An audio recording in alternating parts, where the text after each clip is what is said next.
Varbūt pastāst no kādām situācijām tev ir bail, ka tu varētu nonākt šajā nometnē? Nu, man ir bail sajūgt prātā un uz mūžiem zaudēt savu veselo sapratu. Sveiki, es esmu Anna. Es esmu Māris. Sveiki, es esmu Silva. Es esmu cilvēks. Es esmu Uldis. Es esmu Matīs. Man sauc Toms. Katrās dienas vidū man sāka rasties sajūta, ka ļoti ātri var aizmirst visu, kas ir bijis iepriekš, kaut kāds internets un tās lietas. Tam vispār nav nekāda nozīme. Man trūka telefona, man trūka datora, jo tam vispār nav nekādas nozīmes šeit. Lai neiedomājas lasīt. Nekāda lapuma tur nebūs. Naiks ir, naika. Nav.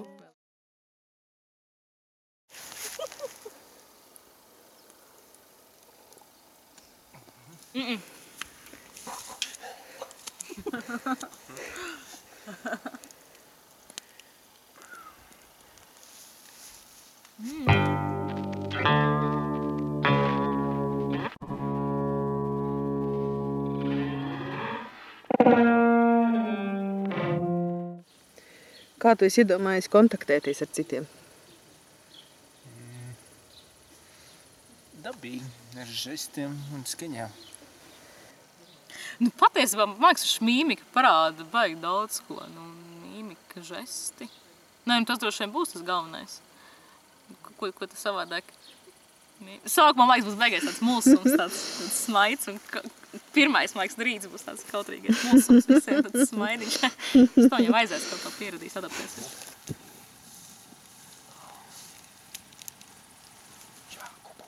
Eksperiments bija 3 dienas, kurās bija paredzēts klusēt. Klusēšana neiznāca. Iznāca atteikšanās no ierastās valodas. Proti eksperimenta dalībnieki nelasīja, neklausījās, nerunāja latviešu valodā, jeb kādā citā pierastā valodā. Un liels bija mans pārsteigums, ka pirmajā dienā jau bija radušies pirmie vārdi, kas pilnīgi nebija no kaut kādas valodas. Es nepārzinu visas valodas, bet nebija tāda dzirdētas valodas. Pirmajā dienā es visu sapratu. Man tā parādīja, kas ir gaiss, kas ir zeme, donga, paska ir mašīna un tā. Un kad es gāju pie viņiem otrajā dienā, es sapratu apmēram pusi. Ufā, džanga. Un trešajā dienā, jo viņi ar mani runāja, jo viņi laikam kaut kā, viņam tā valoda likās tik pierasta, ka viņiem likās jocīgi, ka es nesaprotu. Un es nesapratu. Es sapratu tiešām kaut kāds 10 vārdus no 100, labi, tik daudz to vārdu nebija, bet kaut kāda 10 daļa apmēram. Un viņi pat bija tādi neapmierināti, kas bija interesanti, ka es nesaprotu, un dusmīgi, ka es nesaprotu. Hutok? Bibiki, džanga, hutok. Ja, ir skaidrs, ka šajā jūsu izveidotajā valodā ir sarežģīti runāt par abstraktām lietām. Bet agri vai vēl jūs ar tām būtu sastapušies. Jūs būtu sākuši veidot abstraktu tēlu sistēmu no jauna. Ja būtu, es negribu neko piesaukt, bet ja būtu kāds būtu nomiris, piemēram. Ja. Jums tur vārdiņš kvekt bija tāds ar zinām ironijas piedevu. Ja. Forši, ja, tur tā. Bet tiklīdz kāds būtu tiešām nomiris un tas vārds iegūtu jaunu nozīmi, es domāju, jūs pavisam citādi uz viņu sākat skatīties, un iespējams, ka jūs pat uz kādu laiku viņu pārtrauktu lietot, ja, jo viņš sāktu jums simbolizēt arī kaut ko jaunu, sāktu simbolizēt to cilvēku, kurš ir aizgājis, par kuru jūs nevarat izteikties tik detalizēti kā latviešu valodā, bet kurš ir prom un kurš jums asociējas kaut kādā neverbālā veidā, kurš jums ir joprojām. Kad jūs paskat šo vārdu, viņš tā kā atdzīvojas.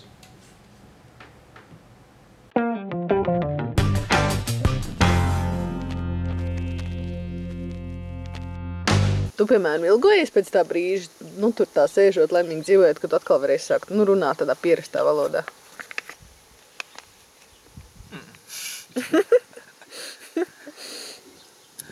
zini kā, es jau nevaru teikt, ka es nerunāju tajā valodā, es domāju brīžiem.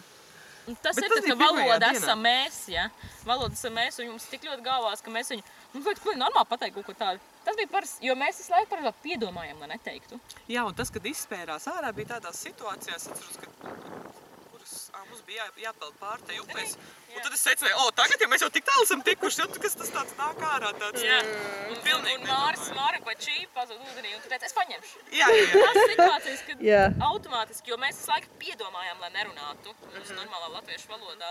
Un tagad tādas situācijas, tad aptuveni sašutums, ja kaut kāds, ka pārsēžās vai... Tad izparās, un tu pats vispār neatopies, jo tad, kad Silva pateica arī par to, vai mēs esam tik tālu tikuši, jo es neiesdaru šitā tev viņa... Ir tāda aizture, kamēr tu saproti, ka tu esi pateicis ļarpulā. Nenāc, cik tu. Ļarpā! Es pirmajā dienā vēl neiedziļinājos tajā valodā, jo es gribēju, tā kā saglabāt, skatīties, kas notiks ar to klusēšanu. Pēc tam es sapratu, ka tā valoda tik ātri attīstās, ka vajag viņā iesaistīties, kamēr nav par vēlu. Un pēc tam 3. vai 4. dienā jau varēju tik sarežģītas frāzes pateikt, ka es baidos, kas notiktu, ja mēs šeit dzīvot 10 dienu. Fakuklis. Oholo, mustilo. Džangapiska. Uho, džangapiska. Interesanti paskatīties, kas paliktu neizteikts un tiktu izteikts kādā citādākā komunikācijas veidā, un kas tiktu izteikts vārdiski, un ja vārdiski, tad kā? Kas būtu tie vārdi? Tas man ļoti interesē.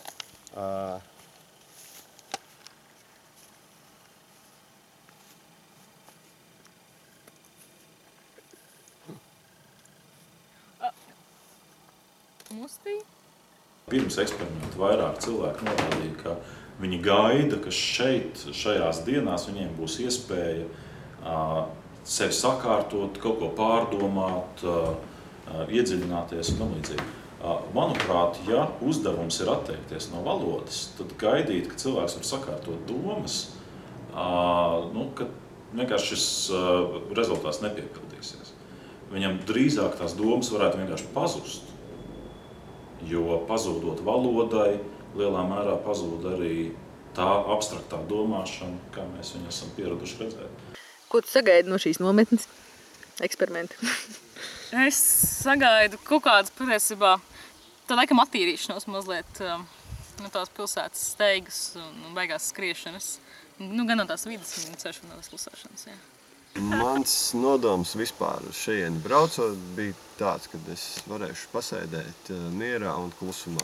Tā, ka pie dabas, kā ja es gribēšu, es varēšu vispār neko nedarīt. Man nebija īstenībā tā doma par kaut kā darīšanu. Par ko man šis eksperiments lika domāt, ir, kas notiek ar cilvēku, kad viņš tiek izrauts. Viņi tiek izraut no ikdienišķās dzīves rāmjiem, kur atkal ir jārada kaut kādi noteikumi.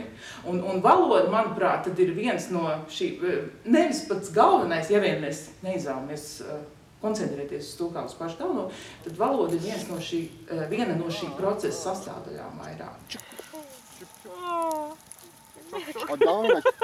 Odangačak. Mainās tas priekšstats par vērtībām, ko arī vairāki atzīmē, ka šajās dienās viņiem pat nav ienācis prātā vārds internets. Šķiet, ka tas vienkārši neeksistē viņu dzīvē. Un es domāju, ka tas parādās arī citās situācijās, kur ieraug kaut kādus tur zariņus, kaut ko, un es tur kaut ko varu uzmēstarot no viņiem. Kas varbūt parastā situācijā neienāk prātā. Viņam ienāk prātā, es tagad ieiešu internetā caur telefonu vai kaut ko tādu. Mainās izpausmes, mainās tas, kas šķiet interesanti, kas šķiet svarīgi.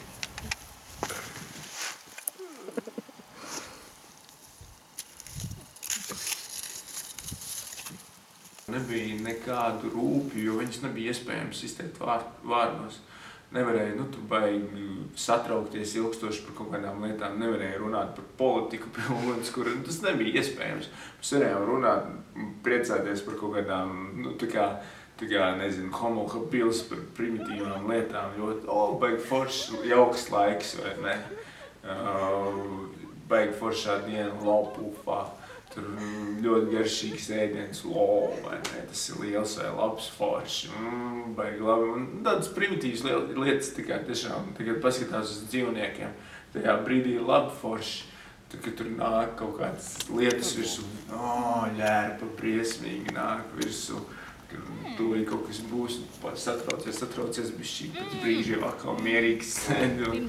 Vispār pēc 5 minūtēm es aizmirsu visus nelaimi, jā. Tur kaut kāds viens mūsu biedrs sagriež kāju, viņa aiziet uz slimnīcu. Mēs jau nevaram par to ilgi satraukties, jo mēs to nevaram izteikt vārdos. Tur bišķīgi kaut ko parunā, bet tā atkal viss ir forši, nav vairāk satraukumu. Jo sarunas, jo mēs paskatāmies, 90% cilvēku arī ir tukšas. Viņi stāsta to, ko viņi ir redzējuši, es nezinu, veikalā nopirkuši vēl. Mēs arī tieši to pašu darām, rādam kaut ko un pasakam to savā valodā. Un plus vēl tas, ko tu vari parādīt no sevis, izrādīties ar kaut kādiem žestiem vai ar kaut kādām darbībām. Tas, ka cilvēki šeit atturējās no konkrētu vārdu izteikšanas vai radīja jaunu valodu, tas tā vēl nav visa valoda. Mēs zinām, ka cilvēku domāšana lielā mērā ir balstīta uz valodu. Un šī valoda izpaudās eksperimentā, video to ļoti labi varēja redzēt, izpaudās ļoti dažādos veidos. Viņi izpaudās kaut vai tajā, ka tika noteikti precīzi noteikumi sporta spēlēs, kur ir nepieciešama šī abstraktā domāšana. Bez abstraktās domāšanas tādas spēles vispār nebūtu iespējams sarīkot. Kaut kādi noteikumi, ka tur tajās cīņas spēlēs, kurš tur kurā brīdī uzvar, kādā veidā mēs nosakām, kurš ir uzvarētājs. Tas viss nedarbotos bez valodas. Ja mēs izslēgtu valodu, tas arī būtu jāatmet. Pat ēst gatavošana, ja tās nav kaut kādas iemaņas, kas ir labi apgūtas, tad principā veids, kā mēs atrodam produktus, atrodam rīkus, kā to gatavot, tas viss ir tik ļoti cieši saistīts ar valodu, ka būtībā no šī eksperimenta ir ļoti labi redzams, cik ļoti cilvēkam valoda ir svarīga. Ir bijuši gadījumi ar cilvēkiem, kas ir, kā Robinsons Krūzo, ilgu laiku nokļuvuši uz neapdzīvotām salām. Un ja viņi ir tur pavadījuši pietiekami ilgu laiku, tur 5, 10, 15, 20 gadus, tad tiešām viņiem valoda sāk būtiski zust, viņa domāšana būtiski mainās. Ja? Viņi vairs nespēja domāt kā parasti ikdienas cilvēki. Tad tā komunikācija ilgtermiņā, tas komunikācijas trūkums ilgtermiņā tomēr domāšana maina. Jautājums, vai mēs esam gatavi rīkot šādu eksperimentu 10-15 gadus? Tiešām mums priekš tāda intelektuāla sarunas. Sajūtmojušies viss vienkārši.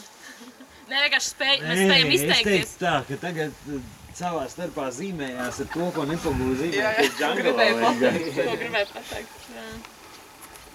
Vienkārši mēs pēkšņi spējam to izteikt visu. Bet ir arī tā, ka pietrūkst vārdu, lai pateikt savā ziņā. Runājot, tagad? Jā, tā pietrūkst. Ir pietrūkst vārdu, jo tas saprot, cik ļoti nabaga. Es zinu krievu valodu pārvaldu brīvi, tā, ka tiešām brīvi un lasu un pat ātrāk nekā Latvijā.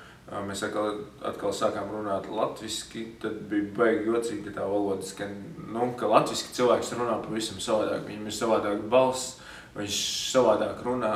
Viņiem ir, ja tur kaut kādi, kas džanga valodā ir runātīgāki, tad latviski viņi varbūt ir mazāk runīgāki. Pilnīgi, tā valoda pilnīgi bija cita. Tas cilvēks pilnībā izmainījās dēļ valodas. Tas, kur tu esi pieredzis, ka kāds viņš ir džanga valodā, savu tēlu uztaisīs, tad tas, kāds viņš ir latviski, pavisam cits cilvēks. Es arī ievēroju, ka pastāv šī atšķirība. Es nezinu, cik liela loma tur ir komunikācija, tur droši vien ir dažādi aspekti, kas to varētu būt ietekmējuši. Bet tas, ko es novēroju, skatoties video, ka jau kaut kad pirmajā eksperimenta dienā mainījās kaut vai cilvēku kustības. Ja mēs esam pieraduši, ka mēs, eiropieši, kaut kādā noteiktā veidā uzvedamies, mūsu kustības parasti ir diezgan tādas plašas, atbrīvotas. Šeit man bija tāda sajūta, kā es skatītos kādas iezemiešu cilts darbības, kas ir uzņemtas video. Tas darbības bija tādas sīkākas, solīši, vairāk tipinoši, kaut kādas tādas vairāk uz sevi vērstas iekšējas darbības, mazāk spēlējot uz āru, kā mēs to bieži esam pieraduši. Un es domāju, ka tas mainīja arī to, kā cilvēks izskatās no malas. Tātad, kā mainās viņa uzvedība atšķirībā no ikdienas. Tā bilde izskatās pavisam citādi, kad es redzu to video no nometnes brīža, un otrs, kad es redzu video, kas ir uzņemts pēc tam, kur cilvēks gremdējas atmiņās. Man arī bija sajūta, ka tas ir cits cilvēks, bet es nezinu, vai tas ir komunikācijas dēļ.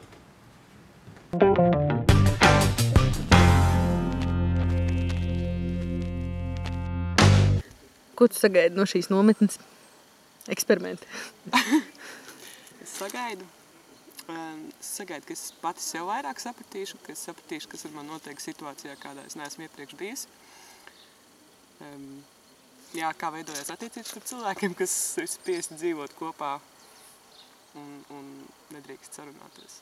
Man likās interesanti, ka viens dalībnieks ierodoties jau bija konkrēti izdomājis, kas viņš grib būt. Ir plānojis spēlēt alfa tēviņu šajā pasākumā. To cilvēku, kurš uzņemās lielāko daļu atbildības, pieņem kaut kādas lēmumus, dara kaut ko un stāv pāri par pārējo grupu. Attiecīgi, tas izdevās. Vienā brīdī pat palika neinteresanti, cik viegli tas bija. Kaut kādā ziņā tas bija viegli.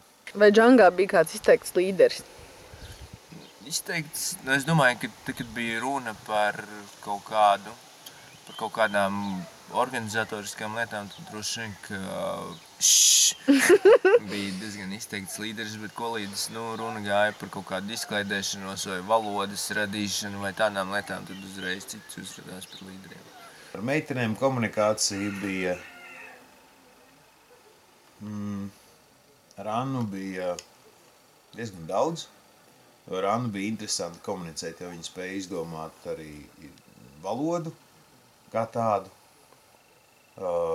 Aktīvi darbojās valodas izveidē un komunikācijas izveidē. Ar Silvu bija tā, ka viņai bija sava loma, kuru viņa ļoti, ļoti spoži noturēja, tas klusais mediātors pa vidu visam. Teiksim, ja briest kaut kāda mazā konflikta situācija, tā kā pa vidu iet un tāds klusais tāds tēls, nevis dominants viedokļi, bet no tāda mediātora. Jā, tas man arī mazliet pārsteidz. Es, protams, biju tā diezgan īsprīd tur pirms, bet ka nebija īpaši, par ko es satraucos, ka ir 2 meitenes un 5 džeki. Man likās, jūs tur noliks pie plīts un strādājat meitenes, ja? Un tā galīgi nebija. Nebija galīgi. Es gāju arī pats ar smaltu, man augsta kļūdas, tas dod man to cīņu. Jā, kā? Viņi taisīja ēst, mēs taisījām ēst, galīgi nebija. Es valcu tējas, tas man bija, bet nebija galīgi tā. Zāļas ir.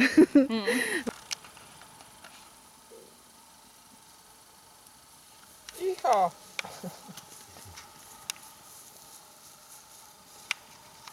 Tas, kas jums būtu nākamajā dienā, ar ko jums būtu jāsastopās, tas būtu sāktos cīņa par meitenēm. 3. dienā bija ļoti labi redzams. Tur ir viens video, kurā tika ķerts kā tur pārģērbis vai kaut kas tam līdzīgs. Juška! Você musti. Você džangā. Džangā.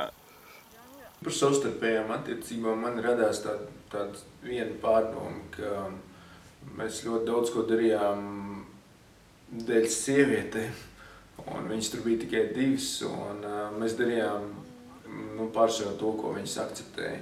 ja viņas akceptēja, ka mēs kaut ko apceļam, tad mēs to arī darījām. Ja viņas tā kā bija pret kaut kādām mūsu darbībām un izteica nosodījumu, tad mēs tā kā apvaldījāmies un to nedarījām.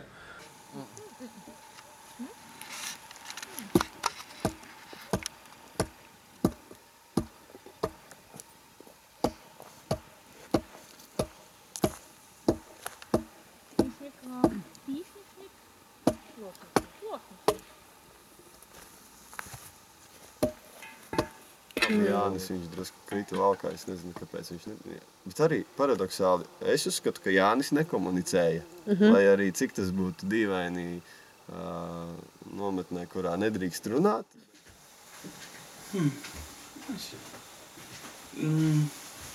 Būtu interesanti kādreiz atkārtot to eksperimentu ar citiem cilvēkiem, paskatītos, kā uzrodās līdzīgi izmēru kompānijā kāds, kuru, beigās jau runka, bet par viņu nedaudz nepamatot dažās vietās smējās vai kaut ko mēģina apcelt.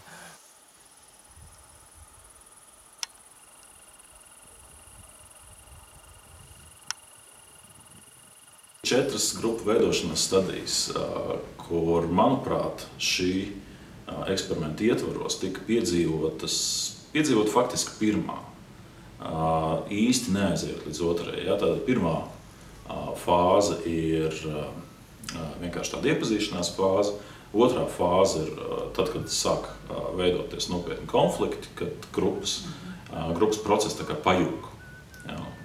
Un tālāk jau trešā fāze ir periods, kad sāka veidoties kaut kādi iekšēji grupas noteikumi, savstarpēji saskaņojas, viens otru iepazīst. Ceturtā fāze ir tā, kurā mēs jau varam runāt par to, ka grupa ir izveidojusies un viņi strādā, viņi rīkojas kaut kādu mērķu sasniegšanai.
Klekt.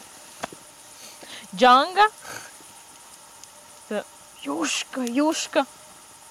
Klekt. Džanga. Džanga, kvekt. Juška. Fa, juška. Fa, juška. Džanga. Dinga. Fa, juška. Ding, kvekt. Fājuška. Viset. Fūfā. Viset. Dinga, kvekt. Dinga. Fūfā. Dinga, fākuplis, fākuplis. Fākuplis, fūfā. Kvekt. Viset. Dinga, kvekt.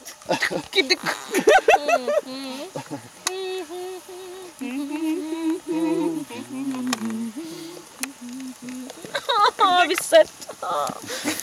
Dinga, kvekt. Mēs taču vakar dziedājām džanga valodā divdūjiņas. Bija baigi labi, ka Bāliņš tur nomirst un tad Un ko dara visecnu sieviete, ja viņa meitene? Es domāju, hīmašušu. Asaras, sāļas, šūdens, hīmašušu. Hīmašušu. Hīmašušu, hīmašušu. Hīmašušu. Hīmašušu. Hīmašušu, dinga, dinga, klekt. Afāku, please. Afāku, please. Afā. Afā.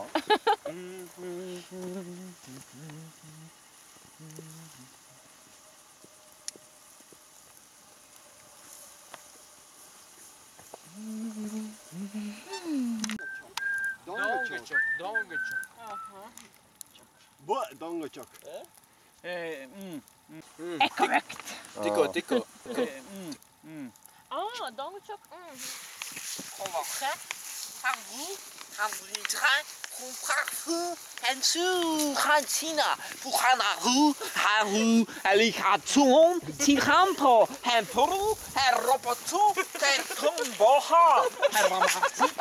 Her